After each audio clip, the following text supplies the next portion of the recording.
నమస్తే నేను మీ కుప్ప పద్మిని ఇన్నాళ్ళు మీ సపోర్ట్ ని నాకు అందిస్తూ మీ ప్రేమని నాకు అందిస్తున్న ప్రతి ఒక్కరికి కృతజ్ఞతలు ఇప్పుడు చూడబోతున్న ఈ వీడియో కూడా ఖచ్చితంగా మీకు ఉపయోగపడుతుంది లైక్ షేర్ అండ్ సబ్స్క్రైబ్ చేసి మీ ఇష్టాన్ని అలాగే మీ సపోర్ట్ ని నాకు అందించండి అలాగే ఈ వీడియో పట్ల మీ అభిప్రాయాన్ని కామెంట్ సెక్షన్ లో కామెంట్ చేసి నాకు తెలియజేయండి నమస్తే నమస్తే వెల్కమ్ టు అవర్ ఛానల్ నేను పద్మిని ప్రస్తుతంతో పాటు ప్రముఖ ఆధ్యాత్మికవేత్త నారీసేన ఫౌండర్ దత్త ఉపాసకురాలు శ్రీపాద శ్రీవల్లభ దత్తపీఠ వ్యవస్థాపకురాలు శ్రీమతి లతా దత్త గారు మనతో పాటు ఉన్నారు మాట్లాడదాం నమస్తే అక్క నమస్తేరా అక్క ప్రతి బహుళపక్ష చవితిని సంకష్టహర చతుర్థిగా జరుపుకుంటూ ఉంటాం కార్తీక మాస బహుళపక్ష చవితి వచ్చేస్తోంది 18వ తారీఖు కార్తీక సోమవారం 3వ సోమవారం ఆ రోజు చవితి తిథి వచ్చింది అంటే మరి ప్రదోష సమయంలో ఉంది కాబట్టి ఖచ్చితంగా ఆ రోజునే చేసుకోవాలి చంద్రోదయ సమయానికి రైట్ మరి ఈ సంకష్టహర చతుర్థిని గణాధిప సంకష్టహర చతుర్థి అని పిలవటం జరుగుతుంది అని చదవటం జరిగింది మరి ఈ సంకష్టహర చతుర్థిని ఎలా చేసుకోవాలక్క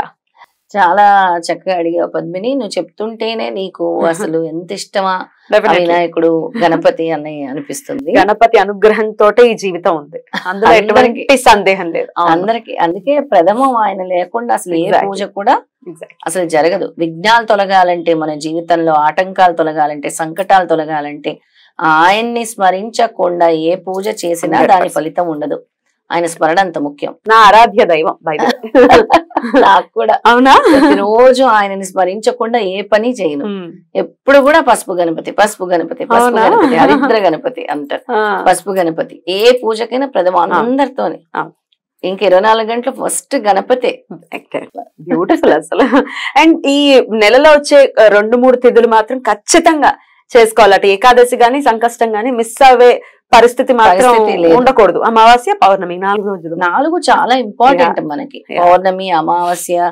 కార్తీక సోమవారం ఈసారి విశేషం ఏంటంటే కార్తీక సోమవారం రోజు గణదీప సంకట చతుర్థి వచ్చింది అంటే మనకి సంవత్సరం మొత్తంలో వచ్చే చతుర్థిల్లో ఇదొక ఇంపార్టెంట్ వెరీ ఆస్పీషియస్ చతుర్థి అని చెప్పాలి ఎందుకంటే మనకి సంకటాలను తొలగించే ఈ సంకటహార చతుర్థి ప్లస్ సోమవారంతో కలిసి వచ్చింది మన హర్డల్స్ జీవితంలో తొలగించాలి అని అంటే ఈ సంకటహార చతుర్థిని తప్పకుండా చేసుకోవాలి పిండితో విఘ్నేశ్వరుని తయారు చేసుకోవాలి ముద్దుగా ఆ విఘ్నేశ్వరుని పూజించాలి పిండితో తయారు చేసుకున్న విఘ్నేశ్వరుని సంకటాలు తొలగాలని అలాగే విఘ్నేశ్వరుడికి నచ్చింది ఏదైనా నైవేద్యంగా పెట్టుకోవచ్చు ప్రదోష వేళ చేస్తే చాలా మంచిది ఇక ఆ రోజు ఏకంగా ఎవరికైతే ఈ మృత్యు భయాలు తొలగాలనుకుంటున్నారో కోపాలు అగ్రెసివ్నెస్ తొందరపాటు సోమ మృగశీర్ష యోగం అనేది ఆ రోజు విశేషంగా ఉంది పద్మిని సోమ మృగశీర్ష యోగం అనేది ఎప్పుడో గాని రాదు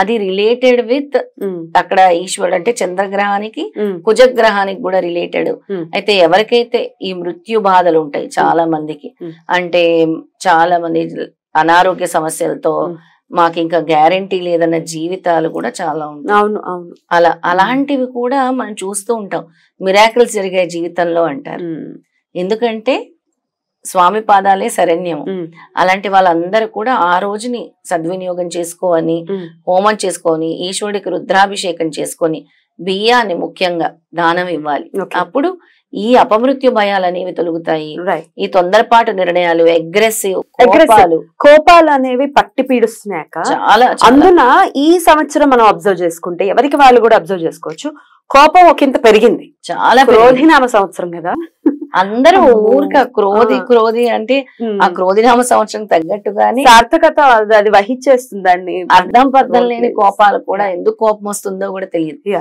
వీటి అన్నిటి నుంచి నివారణ కలగాలి అని అంటే ఆ రోజున సద్వినియోగం చేసుకోవాలి మర్చిపోకుండా ప్రతి ఒక్కరు కూడా బియ్యం దానం ఇవ్వండి ఎక్కడ వీలైతే అక్కడ కిలో పావు బియ్యం ఇవ్వచ్చు బియ్యం బ్యాగ్ ఇవ్వచ్చు 25 కేజీల బియ్యం ఇవ్వచ్చు అయిపోదు కదా లేదు చక్కగా అనాథులకు ఇవ్వచ్చు దేవాలయాల్లో ఇవ్వచ్చు పీఠాల్లో ఇవ్వచ్చు వృద్ధాశ్రమాల్లో ఇవ్వచ్చు బ్రాహ్మణులకు దానం ఇవ్వచ్చు బియ్యాన్ని మాత్రం దానం ఇవ్వండి స్తోమత ఉంది మనకి చక్కగా ఎంత అవుతుందో 1500 పోనీ 2000 బ్యాగ్ 2000 అంతకు మించి ఏమవ్వదు కదా అసలు ఆ దానం చేయాలన్న ఆలోచన కూడా వాళ్ళకి కలగాలి పద్మిని, స్ఫురణ. అంటే మనం ఇంతగా చెప్తాం కదా, ద్రవ్య శుద్ధి అనేది లేదనుకో, ఎవరైనా సంపాదించిన సంపాదనలో ద్రవ్య శుద్ధి లేకపోతే ఆ ద్రవ్యం నిలబడదు. ద్రవ్య శుద్ధి అంటే దానం చేస్తేనే మనం సంపాదించే దానికి శుద్ధి అనేది, దాన్ని ద్రవ్య శుద్ధి అని మనం అంటాం. ఆ ద్రవ్య శుద్ధి లేకపోతే అంటే నువ్వు దాన ధర్మాలకు వినియోగించకపోతే, ఈ దేవాలయాలు లేదంటే ఎక్కడైనా బావిలు తవ్వేటప్పుడు మనం చూడు, మన అమ్మమ్మలు తాతయ్యలు అందరూ కూడా అక్కడ బావిలు తవ్వేటప్పుడు సహాయం చేసేవారు, దేవాలయాలు కట్టేటప్పుడు సహాయం చేసేవారు, ఆశ్రమాలకు సహాయం చేసేవారు. వాటి వల్ల ద్రవ్యశుద్ధి జరుగుతూ ఉంటుంది. ఇప్పుడు వాళ్ళకి ఇవన్నీ కూడా తెలియదు, ద్రవ్యశుద్ధి ఎలా జరుగుతుంది, అసలు ద్రవ్యశుద్ధి ఏంటి, మా ద్రవ్యాన్ని ఎందుకు శుద్ధి చేసుకోవాలని సంపాదించి పోగు చేసి చేసి చేసి చేసి ఒకటేసారి ఎంత ఎక్కడికి వెళ్ళిపోతున్నారంటే డౌన్ ఫాల్ అయిపోతున్నారు. అసలు హాస్పిటల్ కి ఒకవేళ మనం ఖర్చులు చేసేస్తున్నాం, సంపాదించుకుంటున్నాం, హాస్పిటల్ కి పోతున్నాయి, సంపాదించుకుంటున్న అప్పులకి వడ్డీలు కట్టడమే సరిపోతుంది, ద్రవ్యశుద్ధి లేదని అర్థం, ద్రవ్యశుద్ధి లేదని. అందుకే ఇలాంటి వాటిని మీరు కనీసం ఇలా బియ్యం రూపంలో దానం ఇవ్వండి, వస్తు రూపంలో దానం ఇవ్వండి. ఇలా దానం చేయటం వల్ల మీకు ఇలాంటి సమస్యలు అనేవి తొలగిపోతాయి. ఇప్పుడు తెలీదు, వాళ్ళు ఆ సిచ్యుయేషన్ ఫేస్ చేసినప్పుడు మాకెందుకు ఇలా అయ్యింది, మేము ఎలా బయటపడాలి అని ఆలోచిస్తారు తప్పించి ముందు నుంచి ఒక జాగ్రత్త పడటము, స్వామి శరణు వేయటము, స్వామిని మర్చిపోవటం, ఇవన్నీ కూడా జరుగుతాయి. అప్పుడు వాళ్ళు శరణు వేడుతూ ఉంటారు అనమాట. అదే మర్చిపోయే ఇవన్నీ కూడా. అందుకే ద్రవ్యశుద్ధి అనేది చాలా చాలా ఇంపార్టెంట్. రైట్. మనకి లక్ష్మీ కుబేర వ్రతంలో కథ కూడా ఉంటుంది, దేవదత్తుడు దేవదారుడిని. ఇద్దరు కూడా ఒక వైష్ణవాలయంలో వెళ్ళి నిద్ర చేస్తారు, కార్తీక మాసంలోనే. అందులో కూడా వెళ్ళి వాళ్ళు నిద్ర చేస్తారు. తిరిగి తిరిగి తిరిగి ఎక్కడికి వెళ్ళినా వాళ్ళకి వ్యాపారం అసలు దొరకదు. అలసిపోయి ఇంకా చాలా బాధతో ఒక దేవాలయం, పురాతన దేవాలయం, విష్ణు దేవాలయం లాంటి దాంట్లో నిద్ర చేస్తారనమాట. సమస్త దేవతలు ఉంటారు.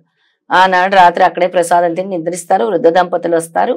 వాళ్ళకి ఏం కావాలి నాయన, మీరు ఇక్కడ ఎందుకు ఉన్నారంటే, మేము వేరే ఊరు నుంచి ప్రయాణం చేసి అలసిపోయి మాకు ఏ వ్యాపారం కూడా ఫలించక మేము ఇక్కడ సేద తీరుతున్నాము అని అంటే, వృద్ధ దంపతులు వాళ్ళకి ఒక వ్రతాన్ని బోధిస్తారు. అదే లక్ష్మీ కుబేర వ్రతం. అలాగా మనకి పెద్దలు చెప్పే ప్రతి ఒక్క దాంట్లో అనగాష్టమి వ్రతం ఏంటి, లక్ష్మీ కుబేర వ్రతం ఏంటి, కార్తీక మాసం ఏంటి, రుద్రాభిషేకం ఏంటి, కార్తీక పౌర్ణమి ఏంటి, ప్రతిదానికి ఒక విశిష్టత ఉంటుంది. వాటిని మనం చేస్తేనే మనకి తిరిగి ఫలితాన్ని స్వామిస్తారు. ఖచ్చితంగా ఖచ్చితంగా. రైట్ అక్క.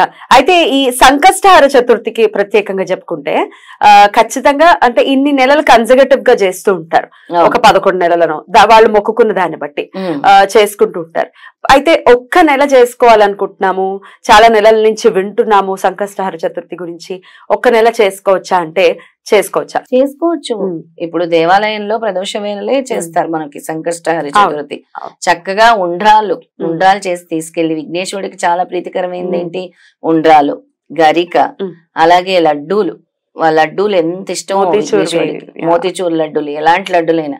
అసలు అంతెందుకు పద్మిని, ఈ సంకటహార చతుర్థి రోజు ఏమైనా ఉండ్రాలు పోసైనా లడ్డూలు పెట్టైనా అందరు చిన్న పిల్లలకి పంచండి, మీ హర్డిల్స్ ఎలా తీరిపోతాయి చూడండి. ఇంకేం చేయాల్సిన అవసరం, నైవేద్యం పెట్టి చక్కగా ఆయనకు నైవేద్యం పెట్టి వెళ్ళి ఆ సంకటహార చతుర్థి చేసుకొని, మా విజ్ఞాన్ని హర్డిల్స్ ని తొలగించు తండ్రి అని కోరుకొని, చిన్న పిల్లలకి బిలో 10 years వాళ్ళకి కనుక పంచి పెడితే తప్పకుండా మీ హర్డిల్స్ అన్ని తీరుతాయి. చాలా చిన్న రెమెడీ ఇది. అవును, ఖచ్చితంగా ఖచ్చితంగా ఇవి చేసుకుని ఆ రోజు కార్తీక సోమవారం కాబట్టి ఉపవాసాలు ఎలాగో ఉండేవాళ్ళు ఉంటూనే ఉంటారు. సంకటనాశన స్తోత్రం అందరికీ తెలుసు. ప్రణమ్య శిరసా దేవం గౌరీపుత్రం వినాయకం భక్తవాసం స్మరే నిత్యం ఆయు కామార్థస్థితే ప్రథమం వక్రతుండం చేయకదంతం ద్వితీయకం తృతీయం కృష్ణ పింగాక్షం గదక్తం చరుద్దకం లంబోదరం పంచమం చ షష్టమిక్టైవ చ సప్తమం విఘ్నరాజం చ దూబ్రనంతదాష్టమం నవం పాలచంద్రం చ దశమం తు వినాయకం ఏకాదశిం గణపతి. మీ జీవితంలో విఘ్నాలన్నీ కూడా తొలగిపోతాయి, తప్పకుండా తొలగిపోవాలి. ఆ గణనాథుడి అనుగ్రహం ప్రతి ఒక్కరి మీద ఉండాలని మనస్ఫూర్తిగా కోరుకుంటూ చాలా చక్కగా వివరించారక. కృతజ్ఞతలు. నమస్తే. నమస్తే.